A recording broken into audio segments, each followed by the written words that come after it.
In space, two spaceships are in a big laser battle. But then, one of the ships creates a shortcut called a wormhole, and goes through it just in time to escape the other ship. This spaceship is now getting closer to Earth, and on its way, it accidentally destroys a satellite. The ship looks damaged, and an alien, who is one of the predators, escapes in a small pod before the ship crashes. At the same time, in a jungle in Mexico, a sniper named Quinn McKenna is on a mission to capture some cartel members. Just as he takes his first shot, the predator's ship crashes, and Quinn is thrown away. Moments later, he wakes up and decides to check out the crash site. There, he stumbles upon some of the predator's gear. Out of the blue, his teammate Dupree startles him and lends Quinn a bag so he can haul away the alien equipment. While Quinn is trying on the arm brace, they hear a rustling in the trees and spot the body of another teammate hanging upside down from a branch. Then the predator makes an appearance. The soldiers attempt to shoot it, but it's too quick and uses a cloaking device to avoid the bullets. The predator shoots back, killing Dupree. But when Quinn gets closer, the arm brace activates and shoots something that stuns the alien and cuts the hanging body in two.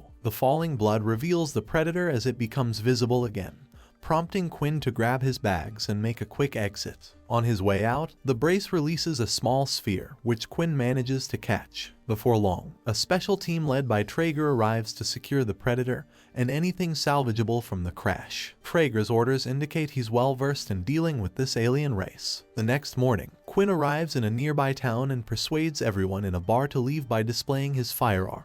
He then pays the bartender to ship his bag to his son's house. He keeps the little ball, and when he realizes that it can make him invisible, Quinn swallows it with a drink. Meanwhile, Quinn's son Rory is in a classroom watching some boys play chess. He's got autism, so he's often ignored by his classmates or made fun of. In the corridor, two older boys set off the fire alarm and everyone panics while Rory has sensory overload and stands back in fear. The two boys go into the classroom and knock over all the chess pieces. They also mock Rory before leaving. Once the fire alarm stops, Rory notices the fallen pieces and proceeds to put them exactly where they were thanks to his amazing memory. Later at home, the mailman brings Rory the box sent by Quinn. At a park, three special agents approach Dr. Casey and make her come with them, not offering an explanation until they get in the car. They show her photos of the crashed escape pod and the predator, telling her that they've visited Earth on other occasions already, and that the visits have been increasing in frequency. In the evening, Rory's mother Emily brings some masks so he can go trick-or-treating, but Rory refuses to go because the bad boys will recognize him anyway. Afterward, Rory goes to the basement and opens the package to find the predator's gear, which immediately fascinates him. As he inspects the arm brace, it suddenly activates, and Rory starts using it as a computer. Meanwhile, Quinn has been caught and is now put through a psych evaluation while Traeger watches, and Quinn can tell they want to keep it all under wraps. Then he's placed on a bus with other prisoners who behave rather freaky. They tease him a lot and don't believe him when Quinn says he's being silenced because he saw an alien.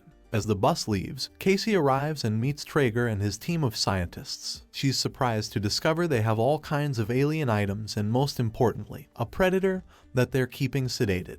After going through decontamination, Casey is allowed to take a closer look at the creature. Traeger explains they've nicknamed the race predators because they seem to enjoy hunting, and that recent studies reveal the sleeping one has traces of human DNA on its body. They want to know if someone on Earth did the nasty with an alien, so Casey looks at the files and demands to speak with Quinn. Soon the bus gets a message that makes it go back. At that moment, the other ship from the chase at the beginning also opens a wormhole and arrives at Earth's sky, bringing two alien hounds and a predator that is now reading the signal from Rory's brace. The army detects the spacecraft's presence and sends two fighter jets after it, but they have trouble keeping up with the alien technology. Suddenly at the facility, the predator wakes up. The scientists try to hold it down, but it's too strong and quickly breaks free to start killing without mercy. While chaos takes over the room, Casey grabs a tranquilizer gun from a dead guard and steals an alien sample before running away. The security system won't open the door without going through decontamination, so Casey must go through the shower first. Meanwhile, the predator realizes its armor is missing the helmet and the arm brace and decides to leave, seeing Casey in the showers on its way out. Since she doesn't look like a threat and thanks to her the door is open, the predator ignores her and goes out to the corridor where he grabs a helmet the scientist took from other aliens. By activating it, the creature can see where its helmet is and finds Rory's location. While the scientist tells Casey not to let the alien get away, the alarm echoes through the whole facility as the predator kills every soldier that tries to stop it from escaping. The bus comes to a stop and the soldiers see the predator running on the roof, finally believing Quinn and making a plan to escape. The group starts a fight to make the guards come in.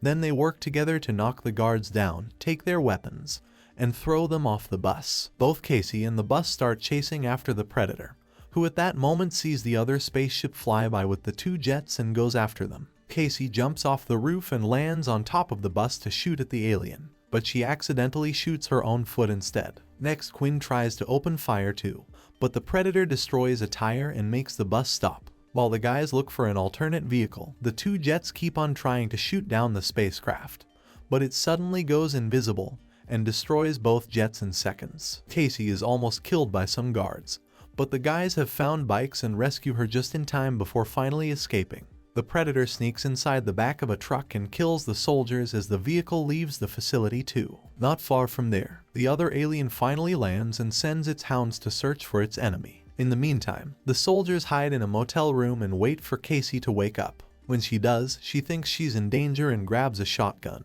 but Quinn quickly stops her and explains they're on her side. It was Trager's men who tried to kill her for stealing the sample. Casey accepts to work with them and tells them what she knows, which makes Quinn realize the predator is going after Rory to retrieve its gear. Meanwhile, Rory discovers the helmet is on and tries it on. He sees a clip of how the predators improve themselves by injecting their bodies with the DNA of other species, which explains the human DNA they found in the facility. Happy with the result, Rory decides to go trick-or-treating with the helmet and the arm brace as his costume. By the time the soldiers arrive at the house, Rory is already gone. So Quinn explains everything to Emily, who lends Quinn a weapon so he can go save their son. At first, the other soldiers don't want to get in danger again, but after Emily tells them how good Quinn is at what he does, one by one they end up joining the hunt. They agreed to split into pairs to cover more ground. Back to Rory. He's sadly recognized by the prankster duo, and they immediately begin making fun of him. Trying to ignore them, Rory goes to knock on a house and gets no answer, but the owner appears on the balcony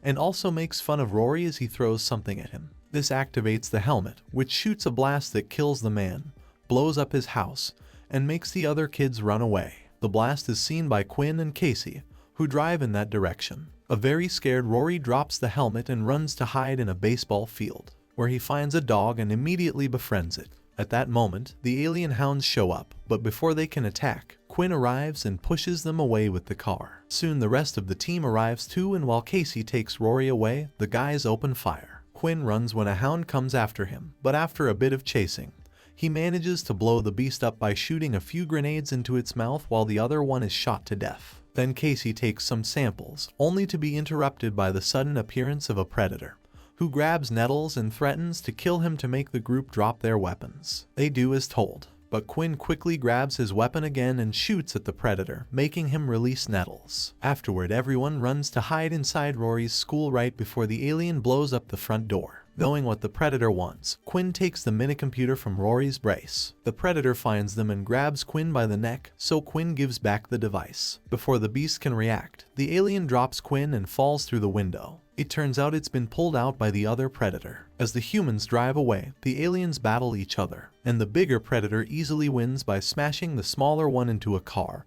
and tearing its skull and spine out. The police are approaching, so the predator looks at the humans' identities on the device before turning invisible to escape. Afterwards, Quinn calls Emily to check on her, but government agents are watching her, so she destroys her phone to stop them from getting to her husband. Meanwhile, Traeger and his guys find the predator's body, and Traeger determines that the bigger predator was hunting this one for something he stole. He wants this thing that seems so important, and to find the ship, he realizes he must find Rory. Back to the group. They're now hiding in a barn, and by looking at the sample, Casey confirms that the predators are upgrading themselves. Suddenly they hear some noises and discover the other hound has survived the grenades and has followed them here, but Nettles doesn't let them shoot it because it's behaving just like a dog and it could be useful. Casey tries to communicate with it, but at that moment Traeger arrives in a helicopter, so she throws something for the hound to go after and hide. The rest of the group also hides while Traeger asks Quinn and Casey where the arm brace is. Since they refuse to answer, the agents hit Quinn while Traeger interrogates Casey. He explains that predators know the human race is destroying the planet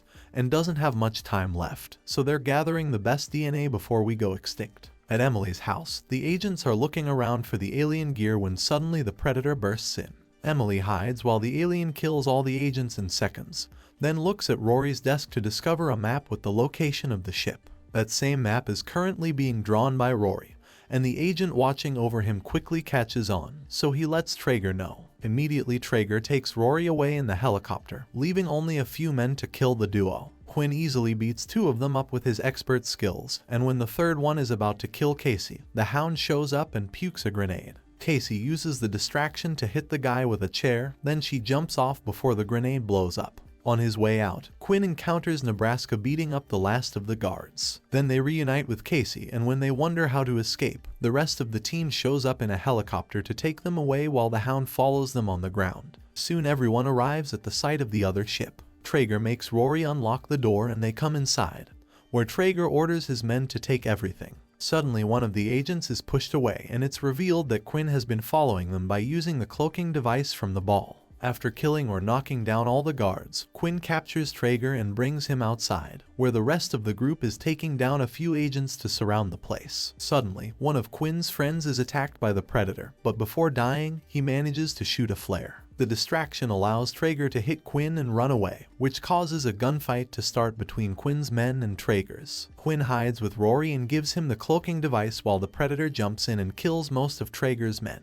causing a jeep to turn and explode nearby. Then it enters the ship and sends out a message through the speakers that makes everyone's ears hurt before it begins translating. The alien explains it came to destroy the ship and nobody can have it. It also wants McKenna as its prize because he's the best warrior of the group. The Predator ends the message by setting off a timer to destroy the ship. Quinn and Traeger agree to leave their fight behind to work together. Traeger tries to take some alien things before leaving, but the Hound immediately stops him. Both teams hide in the forest and the Predator leaves the ship right before it finally blows up. Seconds later, the humans hear a weird noise and suddenly a Predator weapon flies in, cutting an agent's arm. Traeger shoots the guy because he considers him useless now, so the Predator steals the body to feed. The teams begin to back off as they open fire and two of Quinn's friends decide to play bait. The noise attracts the Predator, who jumps in and begins killing humans as everyone shoots at it to no avail. Traeger tries to kill it with its own weapon, but it ends up blowing his head off instead.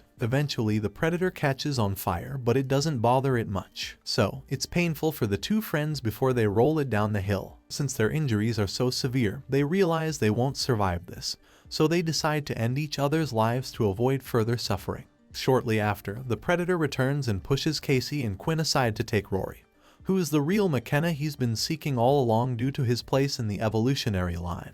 As the alien flies away with Rory in his spaceship, the boy accidentally drops the small sphere during the process. Quinn, Nebraska, and Nettles manage to climb on top of the spacecraft as it takes off and shove Casey away before she can jump on too. Inside the ship, Rory notices the Predator activating the force field and alerts his dad through the comms. Quinn narrowly avoids it. Unfortunately, Nebraska is left outside the protective field, and Nettles loses his legs before falling to his death. Next, Nebraska decides to self-destruct into the ship's turbine, causing it to begin descending. Quinn sneaks inside using the protection of the force field, but he only manages to shoot the Predator a few times before the ship starts shaking, causing him to fall away. He survives because his leg gets entangled in some rope. Finally, the spaceship crashes, and the Predator emerges to face off against Quinn. However, Quinn is not strong enough to defeat such a formidable creature. Just as the Predator is about to take him out, Casey surprises everyone by using the cloaking device to approach the Predator from behind and shoot it in the head.